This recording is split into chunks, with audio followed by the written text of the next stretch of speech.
Front du Peuple, nous vous souhaitons la bienvenue dans cette salle du Presse Club Bruxelles-Europe.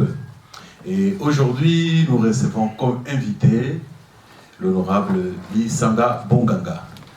Lisanga Bonganga n'est plus un homme à présenter, il est dans la politique depuis plus d'un quart de siècle.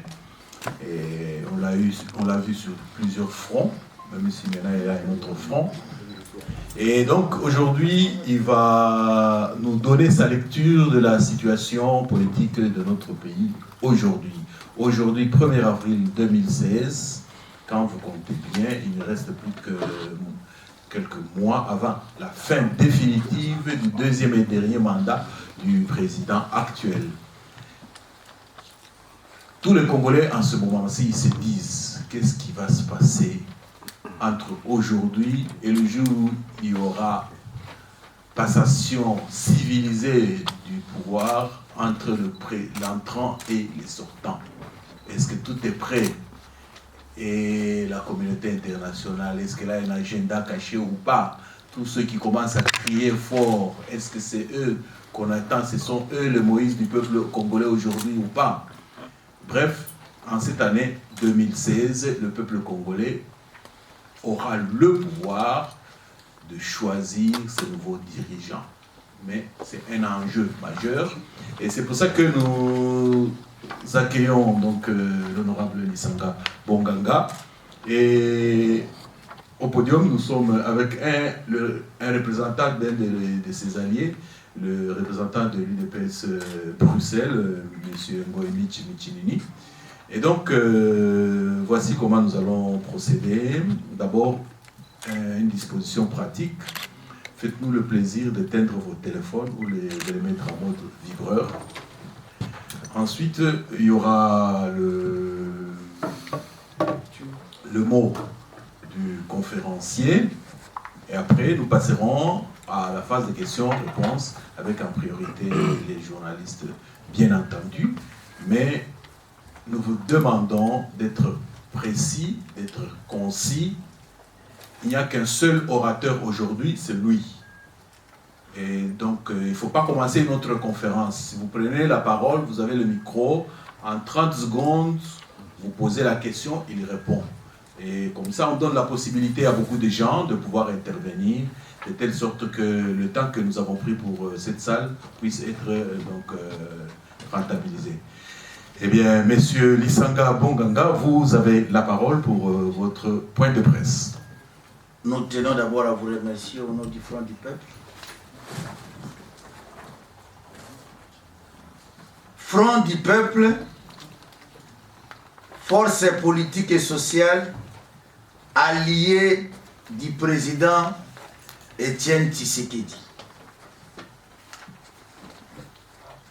Mesdames et messieurs de la presse, distingués invités,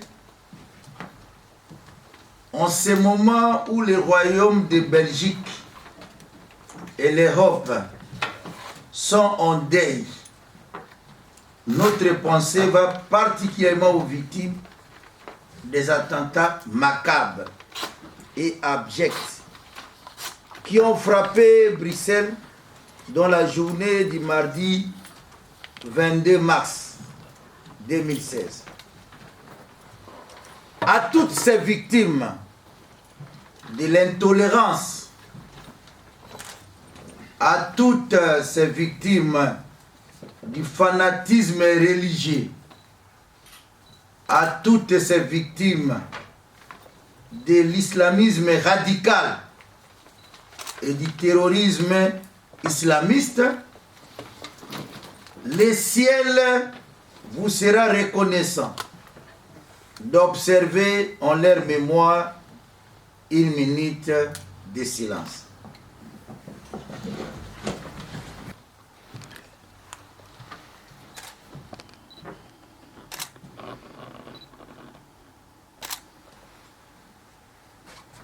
Merci.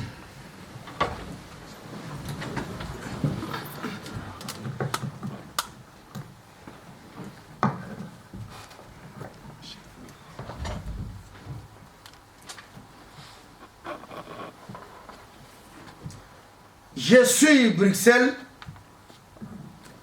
Nous sommes tous Bruxelles. Et Bruxelles reste debout. Et nous vous remercions. Mesdames et messieurs de la presse, distingués invités, nous vous saluons et vous remercions d'avoir répondu à notre invitation pour notre point de presse de ce jour.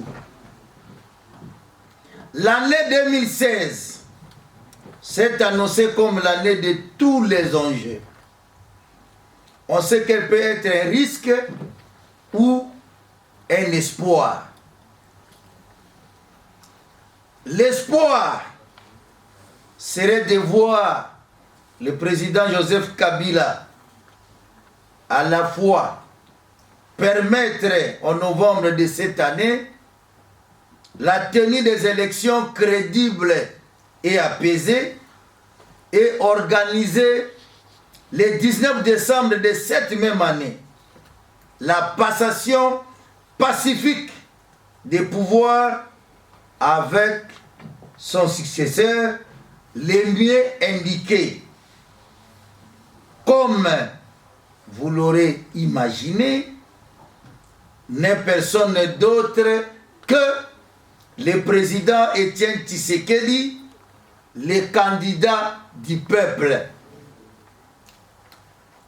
Mesdames et messieurs de la presse, un tel sursaut républicain, s'il avait lieu, permettrait au président Joseph Kabila de sortir par les hauts et l'histoire aurait retenu à jamais son nom.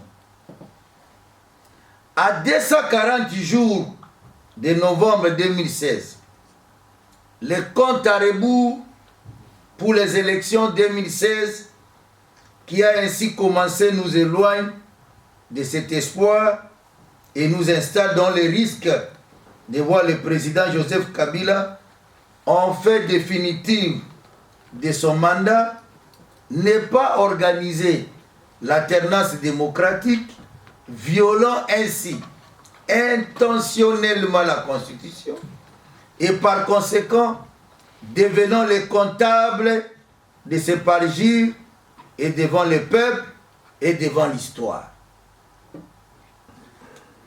De tout ce qui précède, se dégagent les 4 parties de ce point de presse, ainsi respectivement intitulés. Premier point, le président Étienne Tshisekedi, leader politique, visionnaire et constant. Deuxième point, la commission électorale nationale indépendante, CENI en sigle, et la Cour constitutionnelle au service du pouvoir politique en place. Troisième point, la palinodie coupable de la dynamique de l'opposition politique de Vital Kamerhe Wakanyangine et consorts et les G7 de Charles Mwando Simba et compagnie. Dernier point, les appels du Front du Peuple. Première partie. Le président Étienne Tshisekedi, leader politique, visionnaire et constant. Mesdames et messieurs de la presse, distingués invités, l'opinion se souviendra qu'à l'issue des élections chaotiques et hasardeuses de 2011, le président Étienne Tshisekedi avait été le premier à prôner et à défendre le dialogue politique comme voie royale pour sortir notre pays de l'impasse. C'est dans la feuille de route de l'UDPS pour la sortie des crises, publiée le 14 février 2015, que le président Étienne Tshisekedi a exposé sa vision du dialogue politique. Il s'agit pour le président Étienne Tshisekedi d'un dialogue politique transparent et inclusif, conduit par la médiation des Nations Unies et respectueux de la Constitution et des délais constitutionnels et tirant son fondement dans l'accord cadre d'Addis Abeba du 24 février 2013 et des 2 résolutions subséquentes du Conseil de sécurité des Nations Unies, c'est-à-dire le 2098 et le 2211. Disposition de nouveau reconfirmée par le même Conseil de sécurité des Nations Unies dans sa nouvelle résolution 2277, votée à New York le 30 mars 2016. Mesdames et messieurs de la presse, distingués invités, visionnaire et charismatique, le président Étienne Tshisekedi, qui n'a jamais trahi ni son combat politique, ni ses convictions, ni son peuple, s'est révélé de tout le temps comme un leader politique constant, comme un leader politique courageux et pugnace. Deuxième partie. La Commission électorale nationale indépendante, CENI en sigle, et la Cour constitutionnelle au service du pouvoir politique en place. Mesdames et messieurs de la presse, le fait que les modes de désignation des membres du bureau de la CENI soient politisés et fondés sur des considérations partisanes empêche cette institution d'appui à la démocratie de travailler en toute indépendance, en toute neutralité et en toute impartialité, et par conséquent n'a pas été capable d'assurer des élections libres, démocratiques et transparentes.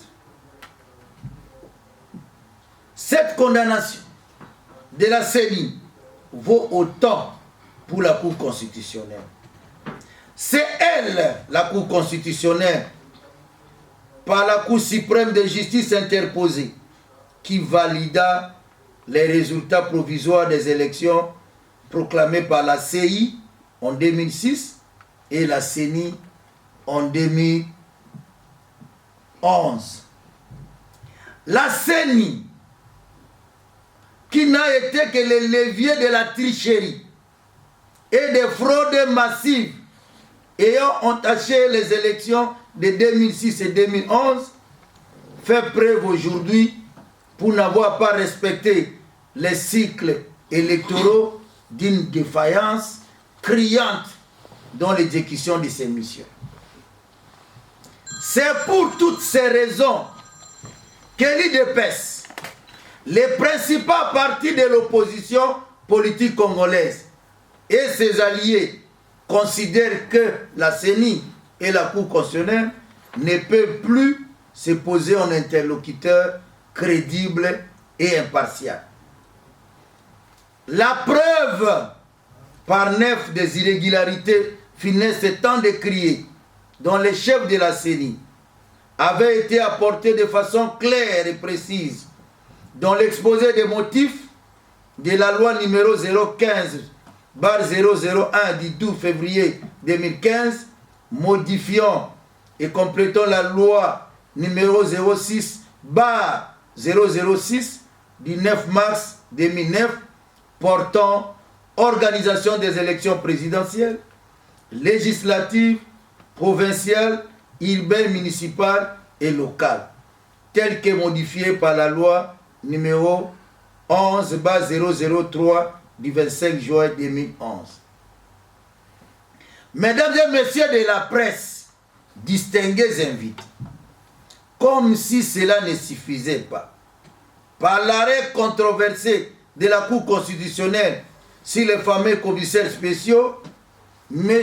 Corneille Nangaa, président de la CENI, en mission aux États-Unis, s'est fait fort de son côté, de son désir de vouloir saisir la Cour constitutionnelle, dans le but d'obtenir le glissement du calendrier électoral au-delà des délais constitutionnels.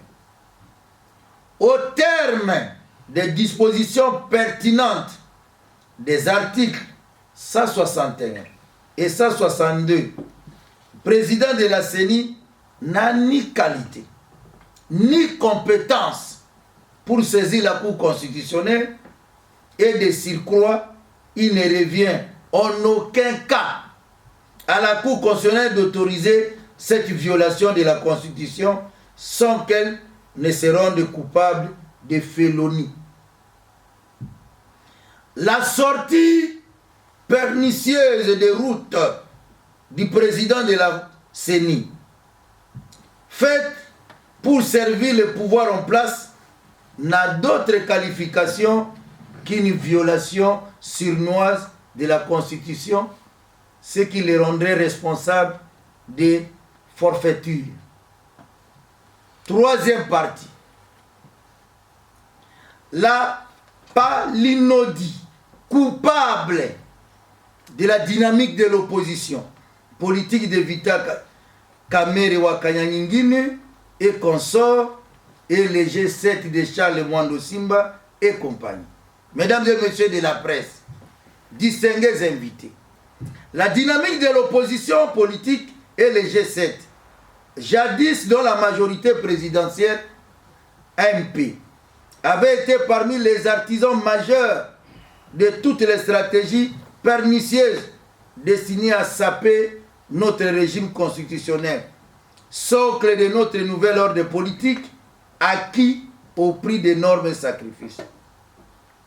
Ainsi, avait-il œuvré activement pour la réduction du scrutin de 2 à 1 tour, dont l'instrumentalisation de la CENI et de la Cour constitutionnelle, dont le vote macabre de la loi à l'origine des violences policières du 19 au 25 janvier 2015. Les dissidents de l'AMP ayant rejoint aujourd'hui l'opposition politique congolaise se retrouvent soit dans la dynamique de l'opposition, soit dans les G7.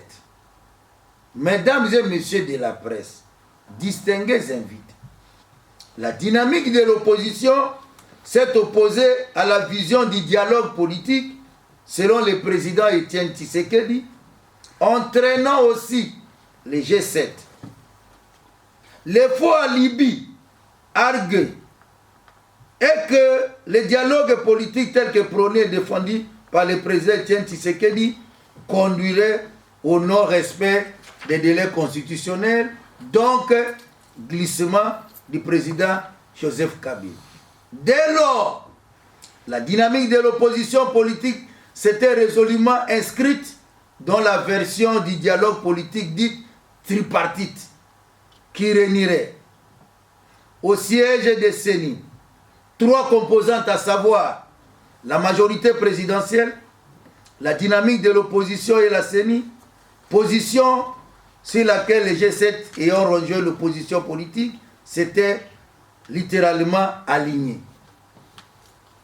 Vous aurez ainsi compris, mesdames et messieurs de la presse, pourquoi l'IDPS du président Étienne Tshisekedi et ses alliés, ayant déjà contesté la CENI, ne pouvait cautionner ce type de rencontre.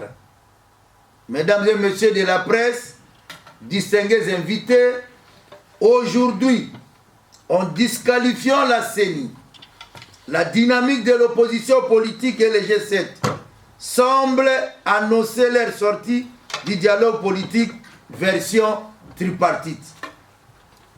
Entre-temps, la dynamique de l'opposition politique se trouve engagée dans la logique d'un dialogue politique partiel, consacré à la résolution de l'éternelle et interminable crise de l'Est.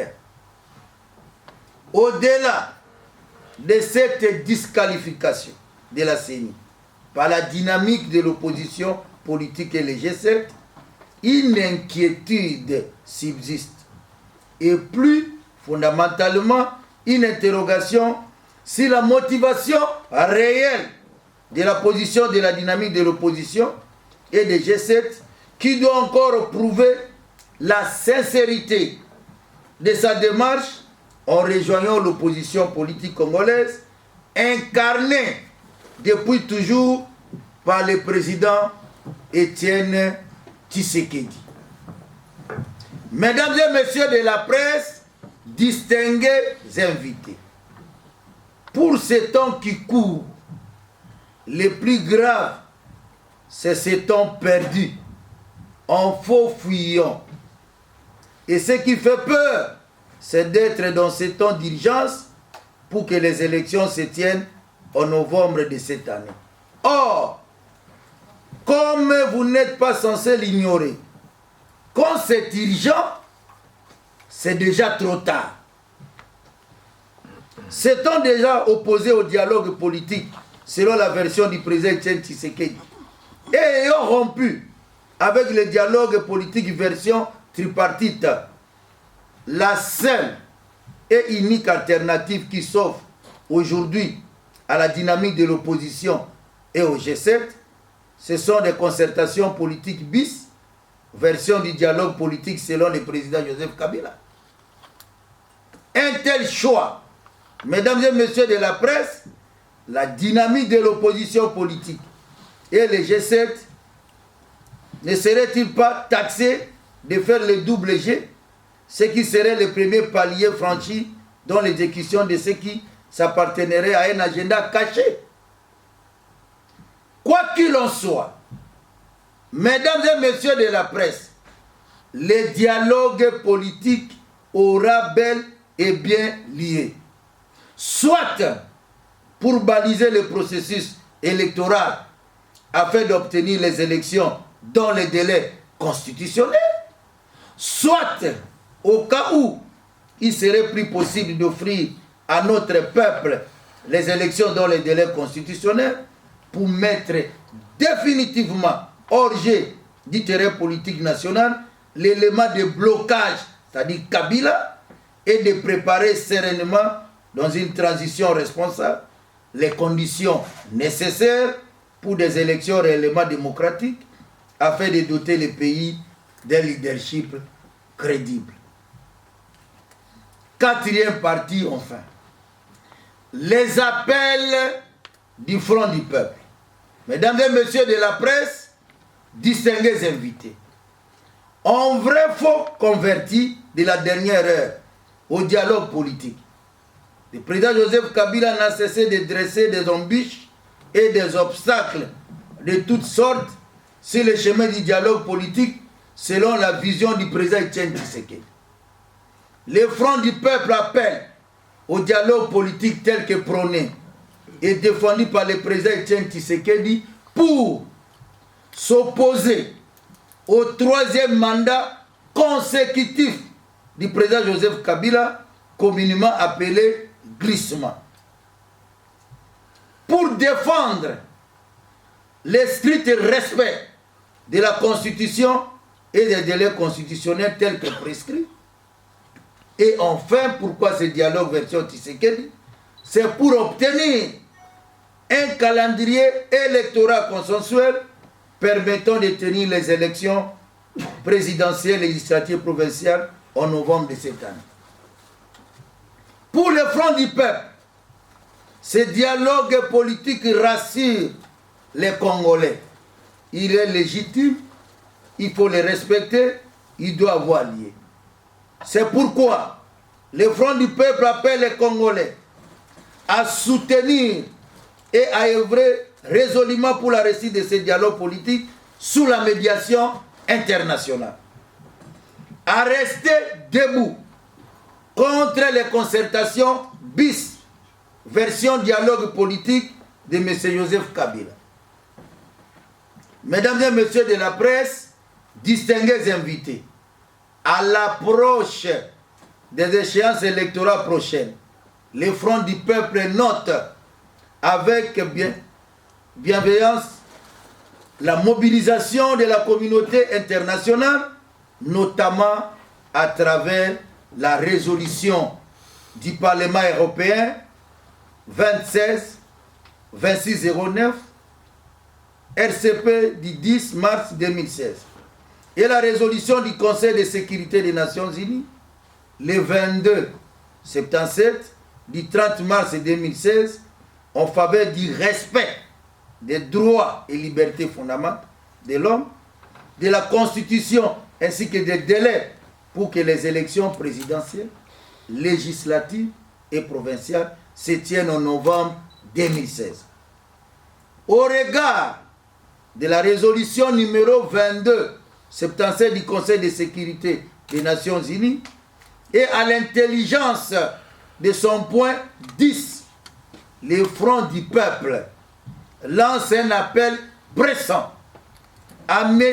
Ban Ki-moon, secrétaire général des Nations Unies, de désigner un facilitateur international pour que ce dialogue politique se tienne dans les meilleurs délais. Mesdames et messieurs de la presse, distingués invités, Front du Peuple, vanité des vanités, tout est vanité. Front du Peuple, le peuple d'abord. Front du Peuple, Étienne Tshisekedi, président. Nous avons dit et nous vous remercions.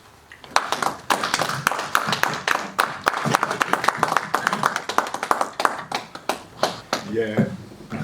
Nous vous remercions beaucoup, Monsieur Lisanga Bonganga, pour votre communication. Et sans plus tarder, nous allons donner la parole à la presse. Qui veut commencer? Bonjour, Monsieur Lisanga. Bonjour. Au cas où il n'y aurait pas les élections, quelles sont les prérogatives que vous avez prévues? Parce qu'on est déjà quelques mois avant les élections. Est-ce qu'il y aura ville morte pendant un mois? Manifestation? Qu'est-ce que vous avez prévu au cas où il n'y a pas ce dialogue, pour mettre au clair les intentions de M. Kabila? Après votre allocution, je voulais avoir vos impressions, votre avis par rapport à la désignation par la G7 de M. Moïse Katumbi Chapwe comme candidat à la présidence, vu que Moïse Katumbi milite pour un candidat unique de l'opposition. Nous l'avons vu avec le secrétaire général Félix Tshisekedi. Nous l'avons vu aussi avec Papa Étienne Tshisekedi et son frère Moïse. Alors, à la fin, vous avez dit Tshisekedi président. Donc, il se dégage déjà deux candidats pour l'opposition, tout en sachant que le MLC aussi attend l'issue du procès Bemba pour décider aussi de leur candidat. Qu'en est-il? Vous avez la parole. Au cas où il n'y aura pas d'élection, qu'est-ce que vous avez prévu? C'est-à-dire que ce soit l'IDPS et ses alliés. D'abord, la première préoccupation est que nous voulons à ce qu'il y ait des élections dans les délais. Raison pour laquelle, dans l'affaire des routes de l'IDPS, fait des routes est soutenu par les alliés, nous disons différent des autres types de dialogues qu'on a demandé. Les dialogues demandés par le président Tshisekedi, c'est différent du dialogue demandé par le président Kabila. C'est différent du dialogue demandé par les G7 et la dynamique avec la tripartite. C'est ça au moins. Maintenant que les gens ont compris que pour lui le combat c'est quoi? Il faut assainir au niveau des élections pour que les élections se passent d'une manière transparente. C'est ça le combat. Vous ne pouvez pas oublier que le président Tshisekedi en 2011, nous tous nous avons dit haut et fort, il a gagné les élections. Mais il n'a pas travaillé. Donc il veut que la CENI puisse à bord assainir la situation. Mais avant d'assainir, c'est nous la classe politique. Il faut qu'on ait ce dialogue-là pour mettre les points sur les i à telle enseigne que nous puissions avoir des bonnes élections. Celui qui les gagne, il les gagne. Comme c'était en 2011, on gagne les élections et on dit c'est une autre personne qu'on proclame. Alors, qu'est-ce que nous allons faire? D'abord, c'est ça d'abord. Nous voulons qu'on respecte la Constitution. Et nous voulons, du côté de l'IDPC, ses alliés, demander à la communauté internationale d'exercer plus de pression sur le pouvoir de Kinshasa pour que les élections s'organisent dans les délais constitutionnels. Ça, c'est d'abord notre premier combat. Mais s'il arrivait, au pire qu'il n'y a pas ces élections-là, mais nous l'avons dit clairement, c'est-à-dire, M. Kabila, il sera dans le cas de l'empêchement définitif, parce qu'il aura déjà atteint les 2 mandats. C'est l'empêchement définitif. Donc tout ce qu'il peut faire, c'est comme ça s'est passé en Haïti, ou ailleurs, de dire que, en tout cas, je laisse les choses continuer. Ou si dans l'hypothèse qu'on peut avoir une transition, alors on aura une transition sans lui, parce qu'il aura servi de blocage pour qu'on ne puisse pas avoir des élections dans les délais constitutionnels. Donc, madame, voilà notre position, qui est une position plus forte que ce que vous dites des villes mortes, tout ça. Ça, ce sont des actions. Et ces actions-là, nous continuerons toujours à les faire. C'est ça le problème. Il y avait la deuxième question de Marc Taou à propos de... Enfin, il voulait avoir votre avis par rapport à la désignation de M. Moïse Katumbi comme candidat, alors que vous aussi vous avez un autre, MLC, etc. Vous voulez avoir notre point de vue parce que le G7 vient de désigner Moïse Katumbi comme candidat. 3 éléments importants. Premier élément, nous vous avons dit que le combat de l'IDPS et de ses alliés, c'est d'abord d'assainir la situation au niveau de la CENI, au niveau électoral. C'est notre combat. Raison pour laquelle nous demandons ce dialogue sous la médiation internationale. Ça, c'est d'abord notre priorité.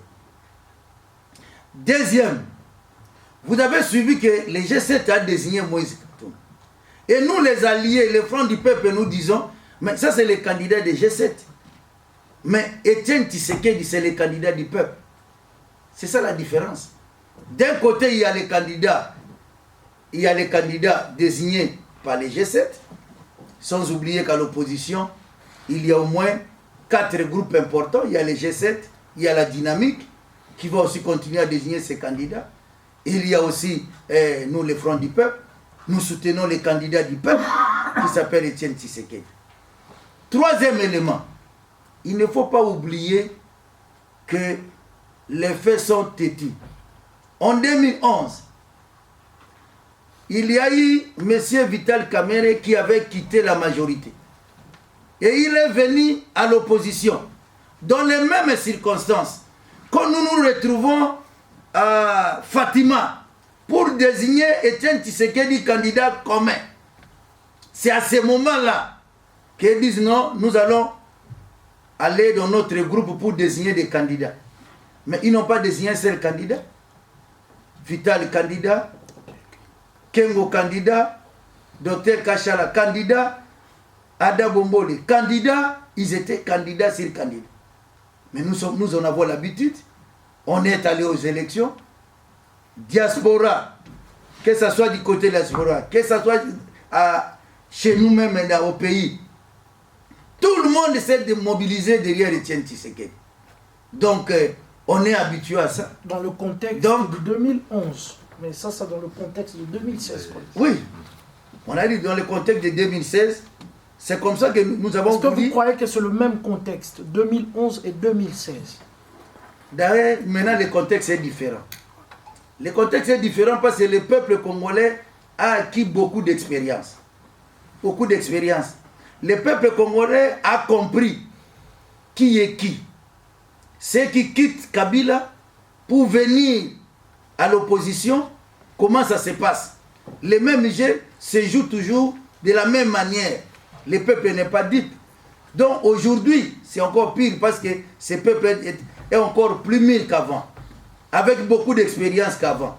Donc, les candidats du peuple restent les candidats du peuple.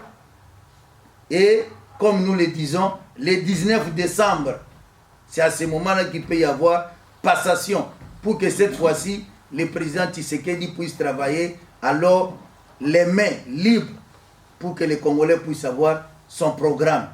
Et à ce moment-là, les Congolais, le peuple congolais va vivre le programme de Etienne Tshisekedi.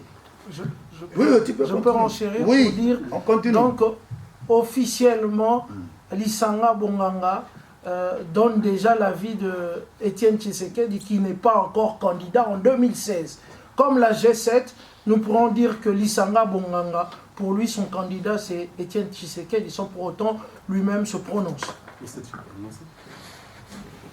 Lisanga Bonganga avec le front du peuple, nous respectons les accords, nous respectons les textes, nous respectons la volonté du peuple. Quand nous nous sommes retrouvés à Fatima, nous avons désigné Etienne Tshisekedi candidat. Pour le peuple congolais, Tshisekedi, normalement, il a 5 ans. Donc aujourd'hui, les 5 ans de Tshisekedi courent pour un homme sérieux qui se dit le jour-là pour dire « Moi, je vais voter pour Tshisekedi ».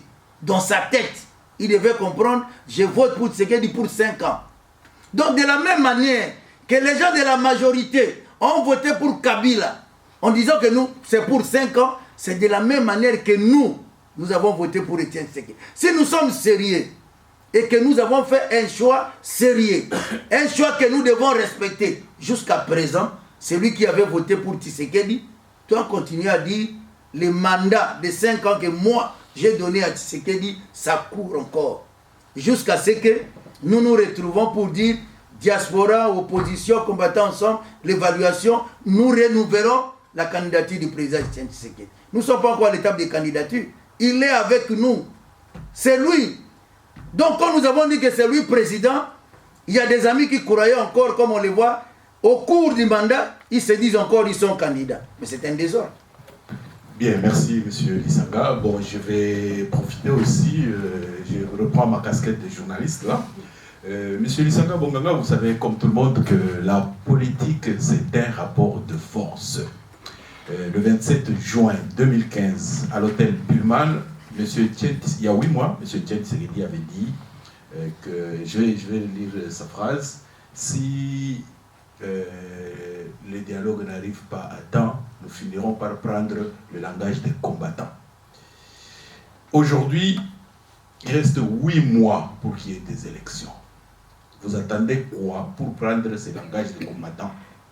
Vous allez encore attendre 8 mois et vous ne trouvez pas que ce sera trop tard. Et donc, M. Kabila, il vous observe autant que vous l'observez. Il a l'armée, il a l'argent, il a la sécurité, il a les médias, il a Internet. Et qu'est-ce que vous pensez faire pour que le 19 décembre, vous constatez qu'il est toujours là, de telle sorte que quand on se réveille le 20, il n'est plus là grâce à vous? Voilà ma question. La question, qu'est-ce que vous pensez de ce comportement-là, que les gens qui quittent la majorité, en quelques mois, ils veulent prendre la direction de l'opposition en vous minimisant ceux qui ont lutté longtemps dans l'opposition pour un état de droit? Okay. Merci, M. Raoul Bintou. Merci beaucoup.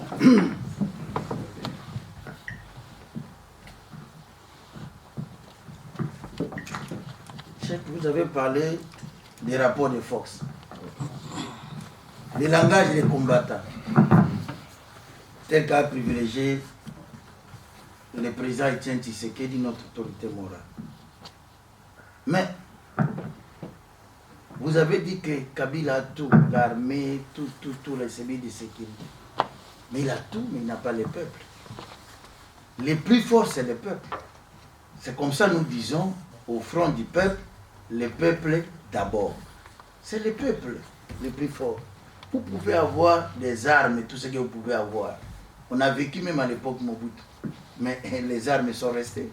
Ça, c'est rien. Les présidents, en parlant des langages des combattants. Mais vous avez vu, quand on s'est dit à Kinshasa, les présidents de l'IDPS, on va soutenir, on va appuyer le 16 février la vie morte. Je pense que le secrétaire général de l'IDPS est dans cette salle. Et nous, les alliés, nous avons dit, bon, on va voir demain. Et il a suffi 24 heures seulement. L'IDPS dit ville morte. Les alliés, nous avons dit ville morte. Vous avez vu ce qui est arrivé? Il fallait comparer seulement. Même si le pouvoir disait non, il y a eu quelques gens au travail. Non. Il fallait comparer ce qui s'est passé les mardis et ce qui s'est passé les mercredis, le nombre d'embouteillages, les enfants qui sont partis à l'école, et même ils se sont retrouvés avec les gens qui travaillent chez eux, qui étaient restés à la maison. Ils ont compris que c'est ça le langage des combattants.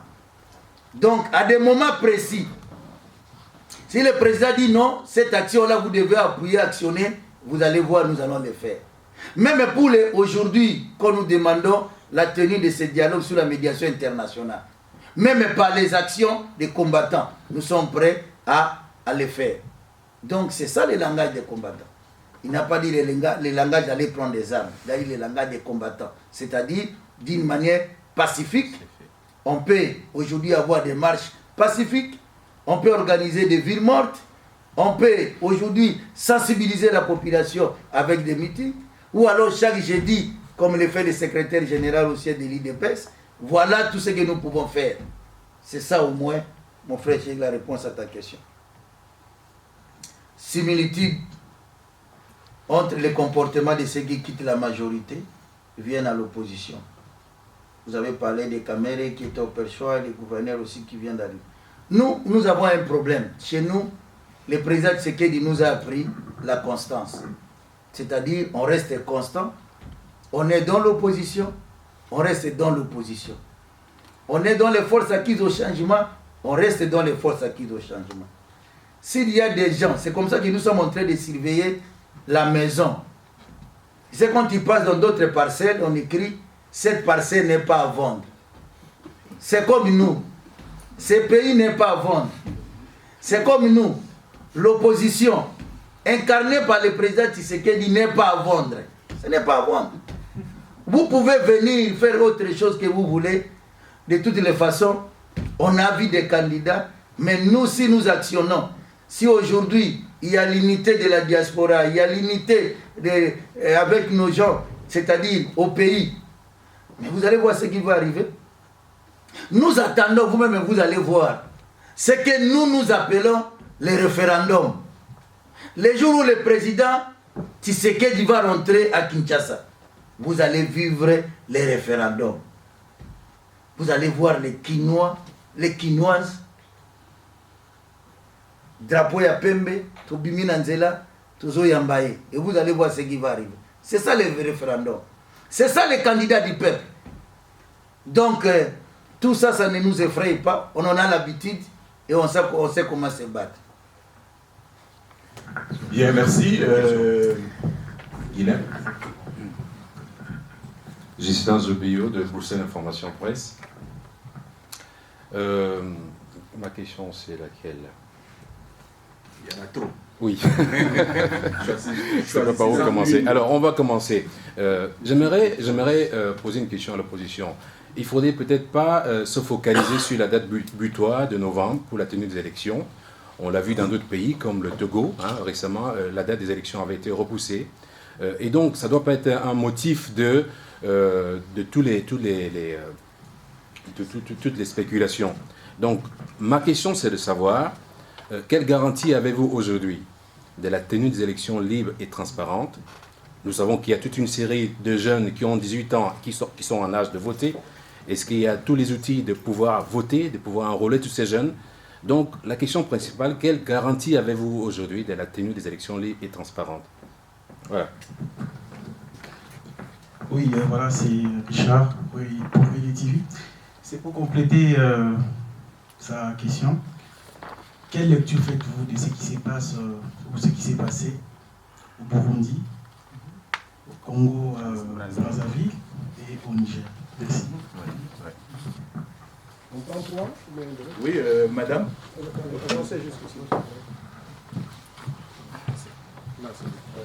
Bonjour, Bijou Bomboko de Code 243. Ma question ressemble un peu à monsieur qui a posé la question. Je voudrais juste savoir, quand le G7 se prononce et ils disent qu'ils ont choisi M. Moïse Katumbi comme leur candidat. Donc, M. Moïse Katumbi n'a encore rien dit. Et vous aussi, vous dites M. Tshisekedi comme candidat, mais M. Tshisekedi n'a encore rien dit aussi. Et par rapport à l'opposition chez nous, est-ce qu'il y a l'opposition à deux vitesses? Enfin, on ne comprend pas très bien, même en tant que journaliste, même en tant que peuple. Donc vous parlez en tant que front du peuple. Donc le G7, eux, ils parlent en tant que... C'est la question que je suis en train de me poser. Front citoyen aussi. Enfin, il y a aussi le front citoyen. Voilà. Ah. Voilà. Merci. Donc, maintenant, c'est clair.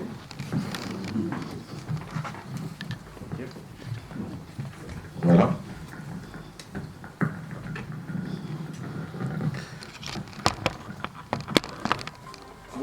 Mon frère voulait savoir quelle garantie nous avons pour que nous puissions dire qu'on aura des élections transparentes.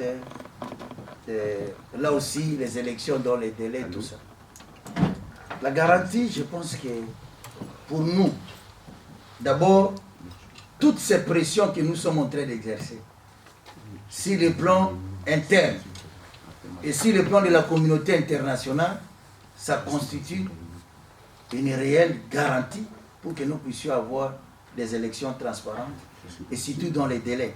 Quand vous voyez même la résolution, je l'ai ici le 22 77, d'avant, il y a 2-3 jours, il y a 2 jours. La résolution est claire. On demande au gouvernement qu'on puisse organiser les élections dans les délais. C'est pour dire que ce sont des pressions. Quand les pressions viennent d'où? Du Conseil de sécurité. Donc, je pense qu'un gouvernement sérieux doit prendre ça au sérieux. Et nous, du côté de l'opposition, nous continuons à exercer les mêmes pressions pour qu'on puisse avoir un fichier fiable, on puisse avoir tout ça, et voir comment nous pouvons avoir des élections qui sont transparentes. Et raison pour laquelle l'IDPS, dans sa feuille de route, soutenue bien sûr par les alliés, nous disons, on est d'accord avec ces élections. Mais tout ce que nous pouvons avoir comme embûche, pouvons nous amener à ne pas avoir des élections transparentes. Mais allons à ces dialogues pour ne parler que de ces élections-là. Parce que s'il y a des gens qui pensent aujourd'hui, je ne peux pas comprendre que le président Tshisekedi, qui sait que pour nous, nous avons gagné les élections en 2011, il vous dit, cette CENI-là, ou la manière là où vous voulez nous amener, ça pose problème. Allons à ces dialogues, réglons l'assainissement de ces élections. Vous dites non, nous voulons aller aux élections. Moi je suis candidat, moi je suis ceci, vous voulez aller aux élections. Donc vous êtes sûr de cette CENI. Ça cache quelque chose. Si vous ne voulez pas qu'on puisse débrayer le terrain. Donc vous êtes sûr de cette CENI. Quand nous nous disons que nous décrions ça, vous voulez aller dans ces conditions-là. Ça cache quoi? Ça cache quelque part où les gens peuvent dire, ah, est-ce que c'est la majorité qui envoie pour dire, même s'il y a des imperfections, celui-là peut gagner. Pourquoi vous ne voulez pas qu'on puisse arranger avant d'aller à ces élections? Et dans le respect du délai constitutionnel, il y a un problème.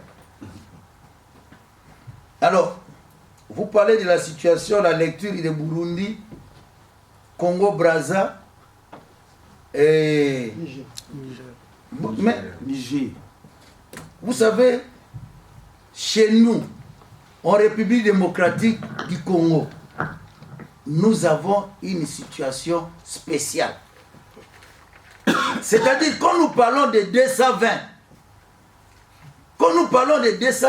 on vous dit, cet article-là, on ne le touche pas. Dans d'autres pays, ils n'ont pas la même situation. Il ne faut pas oublier que nous venons de Sun City. Et à Sun City, quand on parle de pacte républicain, n'oubliez pas qu'il y avait la guerre dans notre pays. Il y avait la guerre où il y a eu ni vainqueur ni vaincre. Et nous sommes allés en Afrique du Sud, où il y avait l'opposition politique qui n'a pas pris les armes. Il y a eu les MLC, il y a eu les RCD et d'autres forces, Lumbala et tout ce monde-là. Mais comment nous sommes arrivés à rentrer à Kinshasa en disant que ceux qui ont des armes doivent déposer les armes? C'est parce qu'il y a eu cet accord que nous pouvons appeler, il y avait une décision collective. On dit à Lumbala, Tiles, on dit à ORCD, Roubero, on dit à Bemba, et les gens se sont mis d'accord sous l'impulsion de la communauté internationale. Ils sont rentrés au pays et ils ont laissé les armes. C'est différent. C'est ça le pacte républicain. Et on dit qui va devenir président. Le président Kabila devient président. Mais pour qu'il devienne, il y a une décision collective. On a posé la question à Bemba, on a posé la question à Rouberwa, on a posé la question à Lumbala, et tout ce monde-là, et à l'opposition politique. Je me souviens, il y a eu le président Tshisekedi, les présidents de Palou et les autres, on les a envoyés comme les doyens de notre groupe, de l'opposition, qui ont dit oui. C'est ça la décision collective. Et comme le premier mandat, vous savez que celui qui organise les élections en Afrique, d'habitude, c'est celui-là qui les gagne. On a dit non. Comme vous allez avoir le premier mandat. Ok. Mais il peut arriver aussi que vous ayez le deuxième mandat. Mais alors là, il n'y aura pas un troisième. C'est toute une discussion. Les Congolais doivent comprendre, nous venons d'où? C'est comme ça qu'on a dit cet article-là, on ne peut pas le toucher. 2 mandats suffit. C'est une décision collective. Les autres ont concédé pour dire que personne n'a gagné les élections, mais on rentre à Kinshasa. Alors, aujourd'hui, il ne faut pas comparer notre situation avec la situation de Brazzaville. Nous avons une situation toute particulière. Et nous avons dit pour nous, c'est le dernier mandat. Et le président Tshisekedi dit, voilà, un homme expérimenté. Nous, les Congolais, nous avons encore la chance de l'avoir avec nous. Au moment où tous ses amis, que ce soit les Mobutu, les Kibasa, les Mandungu, aujourd'hui, ils nous ont quittés. Et on a un homme expérimenté dit non, ces pays, ça risque un jour, en tout cas, de nous amener vers le chaos. Il fait ce qu'il appelle faire des routes. Il signe. Et nous, les alliés, nous faisons de ça notre fait des routes. Nous devons assainir la situation. Sans cela, on n'aura pas de bonnes élections. C'est différent. Voilà au moins la situation qui se passe chez nous. Et aujourd'hui, quand nous parlons de dialogue, on dit bien sûr, ce type de dialogue, ceux qui hier pensaient que le président Tshisekedi avait tort, mais au fur et à mesure qu'on avance, ils ont compris. Quand le président Kabila a signé l'ordonnance, en disant que le dialogue commence dans 10 jours, jusqu'à présent, je ne sais pas si nous sommes encore dans les délais de 10 jours. Les gens qui pensaient que Tshisekedi va prendre son avion pour aller à ce dialogue, aujourd'hui ils ont compris quelle est l'option ou quel est le dialogue prôné par le président Tshisekedi. Ils ont compris. C'est le dialogue. On ne peut pas aller comme ça, comme dans un match de football, sans arbitre. Il faut qu'il y ait un médiateur, un facilitateur. Même si aujourd'hui, les Nations Unies peuvent nommer un envoyé ou quoi, nous voulons que cet homme puisse avoir une feuille de route claire. On a vu dans la résolution récente, on vient de dire l'Union africaine et tout ça, mais les Nations Unies vont donner. C'est important, c'est ce que nous attendons. À ce moment-là, on va aller et on va donner raison à qui? À celui qui a prôné ce dialogue depuis très longtemps, il s'appelle Étienne Tshisekedi. Voilà le problème. Oui, la Madame, question de Madame, l'opposition à 2 vitesses. Oui. Madame parle de G7. Mais je suis quand même très content parce que ma soeur m'a aidé de comprendre que le Front citoyen était égal à G7. Parce que quand il dit, j'ai compris aujourd'hui, parce que c'était dans cette même salle, il vous souviendra que le jour où nous avions tenu un point de presse dans cette même salle, nous on a commencé, donc, non, nous c'était dans les après-midi, mais avant midi, le Front citoyen a tenu un point de presse. Et les journalistes ont posé des questions. Front citoyen, c'est égal geste. Non, Front citoyen, c'est pour tout le monde, c'est pour. Mais aujourd'hui, au fur et à mesure qu'on avance, nous avons compris que Front Citoyen égale G7, c'est la même chose.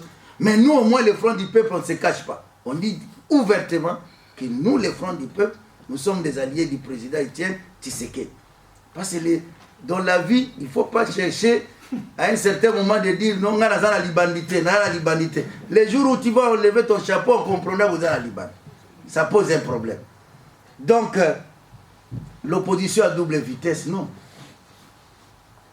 Le fait que les gens s'expriment, c'est déjà la démocratie. Qui s'exprime? Ne vous en faites pas. J'ai même suivi, il y a quelqu'un qui m'avait appelé de Bukavu, notre représentant qui est là, même avec l'IDPS et les Front du Peuple. Il m'appelle pour me dire, mais ici c'est terrible. Pourquoi? Parce qu'il y a les uns qui disent, les 19, si c'est comme ça, nous, ça sera le docteur Mukwege. Ah. Et d'autres, le secrétaire général, si c'est chargé de quoi de l'INC, dit non, nous, ça sera Vital Kamerhe. C'est comme ça que j'ai dit, on revient à la situation de 2011. Parce que les gens commencent à s'exprimer tous. Mais nous voulons garder notre majorité habituelle.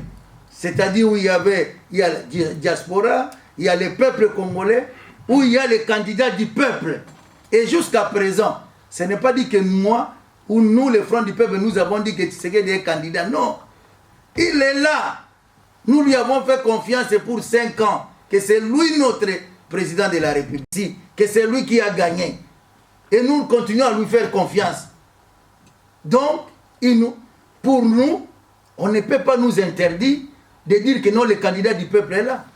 Dès que nous terminons, nous allons faire l'évaluation et renouveler la confiance. C'est différent avec ce qui se présente. Lui, il a une autre casquette. C'est ça le problème. Bien, merci beaucoup. Elle n'est pas contente, elle veut continuer. Non, je veux juste préciser. Je veux juste préciser que je n'ai pas dit que le G7 et le Front Citoyen c'était la même chose. Non, moi j'ai voulu vous faire dire ça. Heureusement, il n'a pas Parce que quand vous avez parlé, j'ai senti que vous vouliez venir. On n'est pas d'accord que vous le faites comme ça par rapport à nous, journalistes, parce qu'on se dit, si on dit comme ça, c'est parce que la G7, la plupart des membres ont adhéré au Front Citoyen, vous ne l'avez pas fait. C'est par rapport à ça.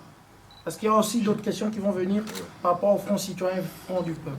Bon, ok, d'un point de vue pratique, il nous reste 5 minutes. D'abord, merci, félicitations, parce que je vous sens loyal. En politique, il y a la loyauté et la fidélité, mais la fidélité est souvent corrompue et la loyauté reste. Je vous sens loyal par rapport à vos engagements. Je sais que souvent les discours que vous tenez, c'est un discours clientéliste, c'est un discours de positionnement. Mais en vous, je sens la loyauté. Je vous félicite pour ça. Je vais surfer sur un élément qui n'est pas repris dans vos 4 points. Cet élément, c'est par rapport au soutien que vous avez au président de Tshisekedi et à l'UDPS. Aujourd'hui, l'UDPS est fragile, c'est comme une tomate pourrie, parce qu'il y a beaucoup de larves et de parasites à l'intérieur. L'UDPS est pratiquement fragmenté. Quelle est votre vision par rapport, surtout par le soutien que vous apportez à ce parti, à son président, et les turbulences que vit l'UDPS, ça fait maintenant quelques mois. Ça risque d'être un peu difficile de suivre un monstre à plusieurs têtes. Merci. Question suivante. Les turbulences. Oui, mais ça existe en politique. Même quand nous quittons les pays pour venir ici, on prend un avion. L'essentiel, c'est d'arriver en Europe. On connaît ces moments de turbulence. Quel est ce parti-là qui ne manque pas de turbulence? Ça existe. Même en famille, il y a toujours des problèmes. Mais l'essentiel, c'est la capacité des acteurs au sein du parti de voir comment ils vont arranger ces problèmes-là.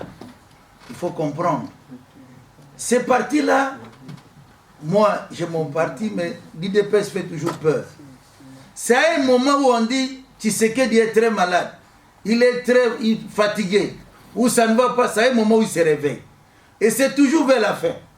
C'est un moment où on dit ce parti-là est divisé. Et c'est à ce moment-là que vous voyez le parti revenir encore plus fort. Donc, c'est la capacité de celui-là comme leader de voir comment il arrive à résoudre les problèmes. Mais tel que je vois pour le moment, ce n'est pas comme il y a eu des problèmes à son temps, où il y avait peut-être on va vous parler, quand nous étions au dialogue, que son âme repose en paix, mon grand frère aîné et Kibassa, nous nous sommes retrouvés, on disait, il y a deux IDPS. IDPS Kibassa, IDPS ceci, tout ça. Mais aujourd'hui, les seuls partis IDPS est géré par le président Tshisekedi. Si à son sein, il peut y avoir ce que vous appelez turbulence, c'est-à-dire ce ne sont même pas encore des problèmes. Parce que celui-là qui est là, qui est en train de conduire, il voit que non, ce sont des secousses qui vont passer. Alors comment ça peut nous effrayer, nous les alliés? L'essentiel, c'est la capacité. Que ce soit pour les présidents, pour nous les alliés. Là où on voit que non, là ça peut amener les capitaines à avoir des problèmes. Nous-mêmes, nous voyons comment arranger les choses. Donc, ce n'est pas comme ailleurs. Quand il y a des gens qui quittent la majorité, là où il y a l'argent, ils quittent. Et a fortiori, chez Tshisekedi, il n'y a pas d'argent. Les problèmes sont partout. Mais heureusement que pour nous, ce ne sont pas des problèmes, ce ne sont que des turbulences. Donc, comme ce ne sont que des turbulences, c'est facile à résoudre. Nous voulons que ça puisse aller de l'avant, mais il faut faire attention. C'est qu'on dit qu'il y a des problèmes, qu'il y a turbulence, que l'IDPS et son président se réveillent. Et dans les bons côtés. Bien, merci M. Lisanga Bonganga. Il est 16h14, on avait prévu d'arrêter à 16h15, donc dans 30 secondes. Nous vous remercions tous d'être venus à ces points de presse. Nous remercions particulièrement tous les amis de la presse. Je cite au hasard Marie-Henriette Bendica, Bijou Bomboko, Mamar Tabou, Richard IDTV, Ghislain, Gérard Canabassa, je n'ai oublié personne, et Cyprien Ouechi, le doyen, l'avocat du diable. Encore une fois, merci. Et donc, nous allons partager un verre là-bas. Et ceux de confrères qui voudraient faire quelques interviews avec l'orateur du jour, il est à votre disposition. Encore une fois, merci et à la prochaine. Merci beaucoup.